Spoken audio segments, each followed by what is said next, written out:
Hello everyone, my name is Glory Ininaya. I'm an international business consultant.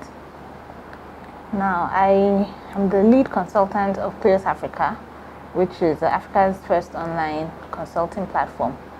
I'm also a member of the board of governors of the Beta Gamma Sigma, and I'm happy to be here to present this presentation on creating entrepreneurial change. Now, what is change? Change is a word that many of us are familiar with, and depending on the context, it can have a variety of meanings. Most times, it refers to the process or act of being different, and as they say, change is the only constant in life. Now, one of my favorite quotes comes from Winston Churchill, and he says, "To improve is to change, and to be perfect is to change often." This is part of the inspiration that led me to work as a change manager, because I love the idea of improving systems, improving organizations, and taking them from where they are to where they need to be in the future. Now, as enthralling and as exciting as change sounds, it always comes with its challenges. In fact, it was Machiavelli, the famous writer and philosopher, that said, "There's nothing more difficult to take in hand, more perilous to conduct, or more uncertain in its success than to take the lead in the introduction of a new order of things."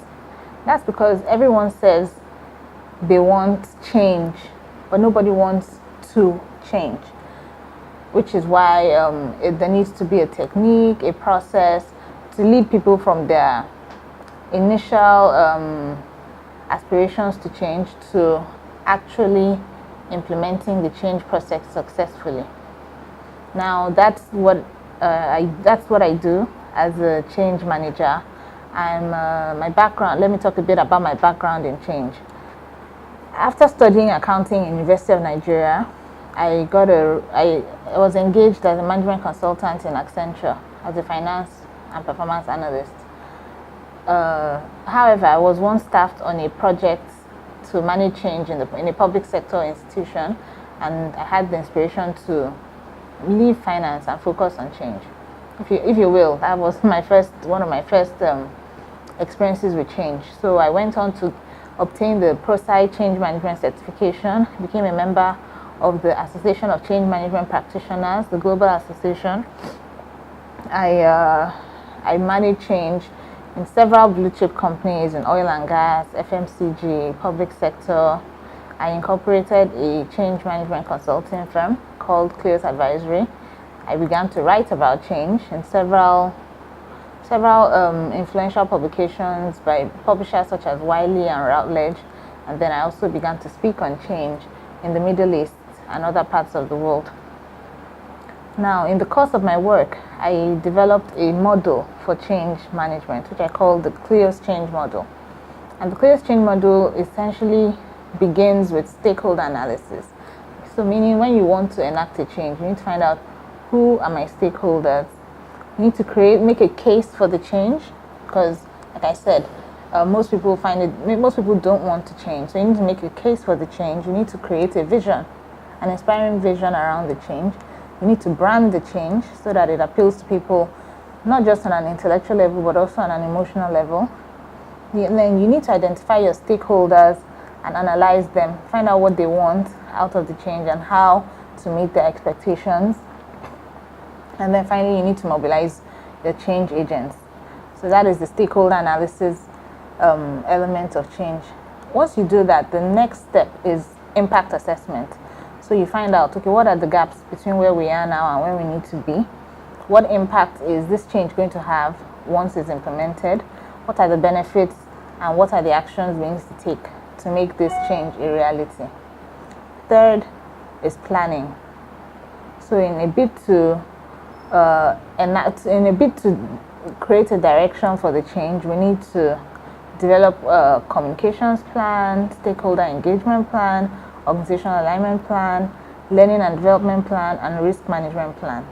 And then, of course, plans are useless unless they immediately degenerate into hard work. So the next stage is execution, which is where you execute your plans and you continuously track the change through change readiness assessments.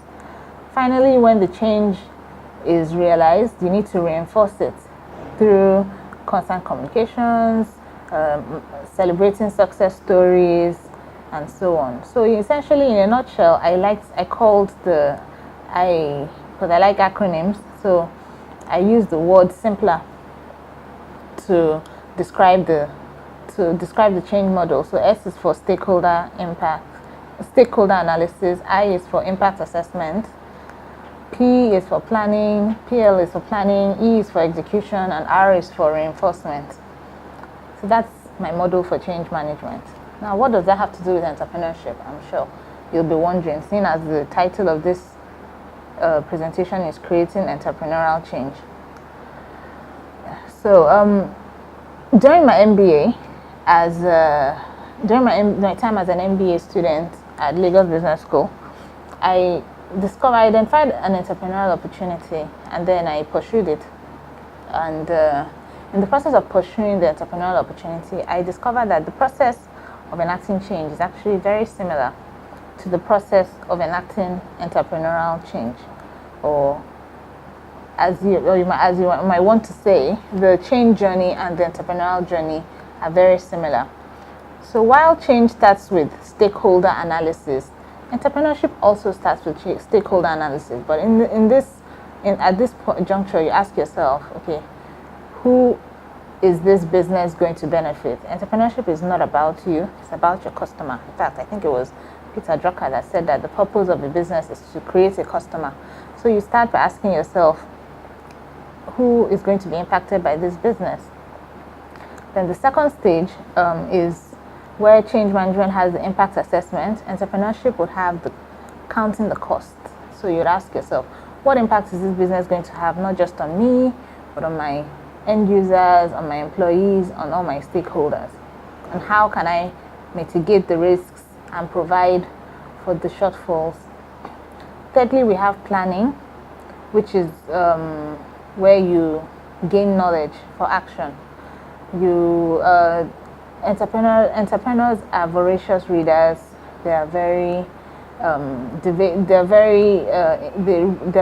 prolific readers as well, and they end up having to devour tons of information to help them to execute their business.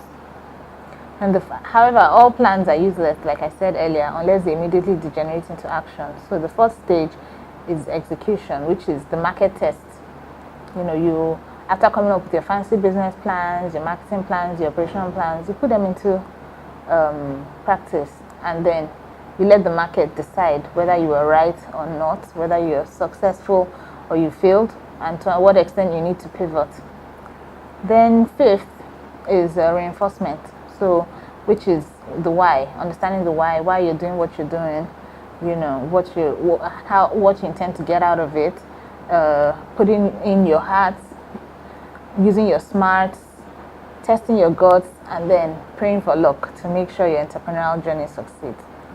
So in a nutshell, that's the entrepreneurial journey. I'm going to go into a bit of detail now in coming up with, in explaining what each of the elements stands for and how you can use it to chart your own course as an entrepreneur. So the first, it's not about you.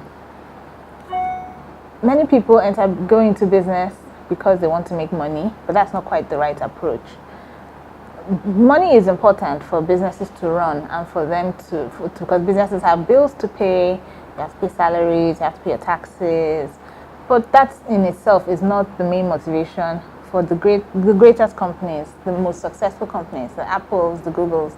Google started as a PhD project by a couple of Stanford doctoral students who are looking for a way to improve the search function and search engines that currently existed.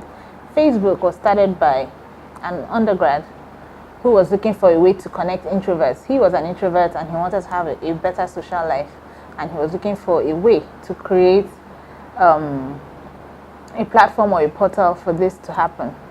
And so every successful entrepreneurial venture always starts with the end user in mind. There needs to be a positive change you're trying to bring about. There needs to be a gap in the current system that you feel you can improve. In my case, it was the SMEs. I found that many small businesses in Nigeria were struggling due to an absence of business acumen, and that those in effect became my stakeholders, the small business owners in Nigeria.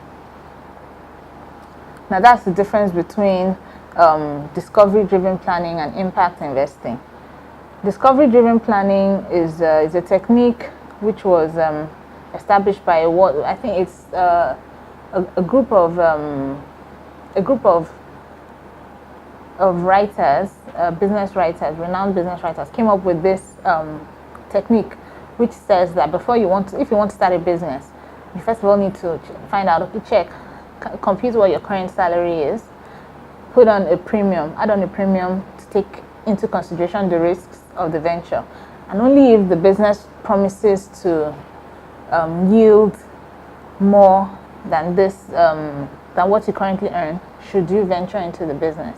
But impact investing takes a different perspective. It says, think of impact, think of the end user, think of social good, and money will come. And essentially, that's the impact investing approach. It seems like a leap of faith, seems like a leap in the dark, but then entrepreneurship has always been about risk taking, so it's not for the faint of heart. The second step is counting the cost. So counting the cost has to do with asking yourself, okay, do I have what it takes to run this business at this time? So physically, are you prepared for the solitude? Entrepreneurship is like it's a marathon, and then most times you're on your own. So there's a great deal of loneliness involved. There's a great deal of stress involved in being an entrepreneur. Everything sinks and rides on you as the business owner. So are you ready for that? Can your health take it? Emotionally, there's going to be a drain as well. Your friends, your family. You know, if your wife is pregnant or you're paying off your student loans, that might not be the best time for you to jump in and become an entrepreneur, because there's going to be a toll. Financially, you also need to be prepared. Do you have the savings? Do you have the investments ready? Many people, I think it was Alan Weiss, the renowned management consultant, recommends that when you're starting a business, you should have 1 year's living expenses in your account, raw cash, not promises, not expectations. 1 year's living expenses, in order to ensure that you can survive while the business begins to kick off. And part of what will enable you to survive is knowing what motivates you. There's a famous theory by some Harvard Business Review writers that says that entrepreneurs basically have to choose between being rich or being the king, or in essence, money and control. If you want to have a lot of money, most likely you're going to have to take on investors, let go of your equity, and at the end of the day, you may not end up being the CEO of your company. You might have 5% of a huge conglomerate, but you're not at the helm of affairs. You don't take the final decisions.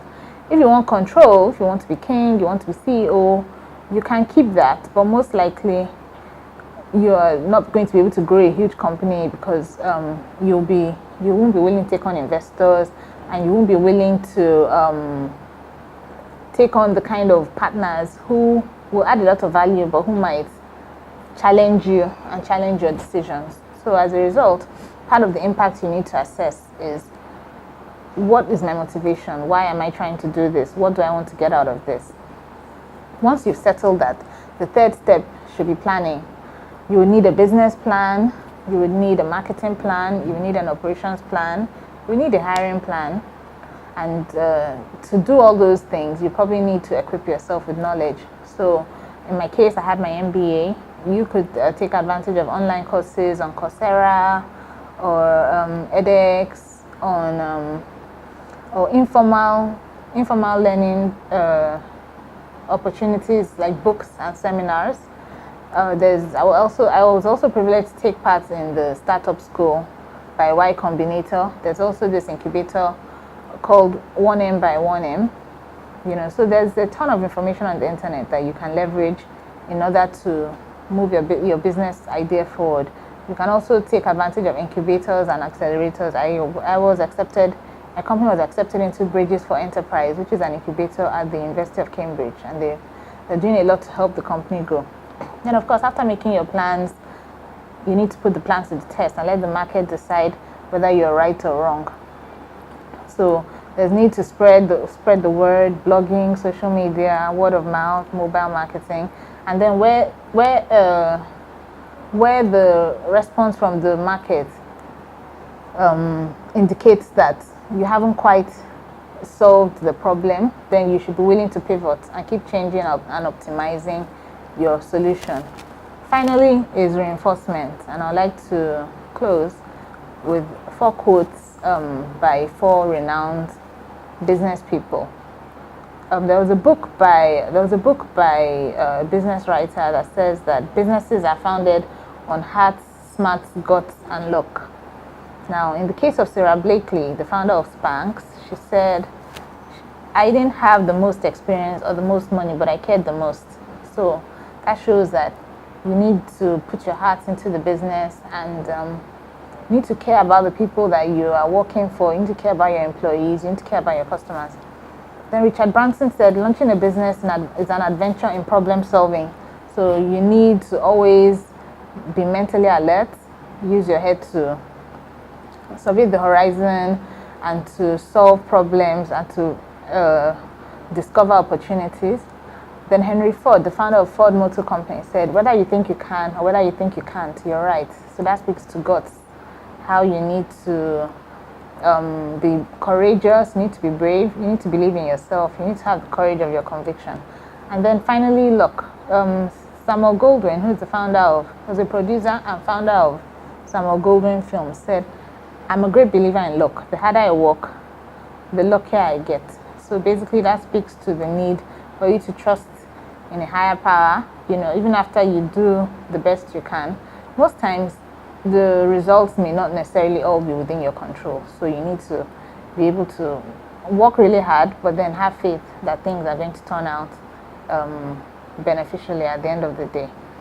So should you require more information, you want to understand more about my entrepreneurial change model, you can reach me on my email or through my website, and I'll be happy to talk through any of your challenges with you. So it's been great contributing to your experience at the Global Leadership Summit, and I wish you the very best in your entrepreneurial ventures. Thank you.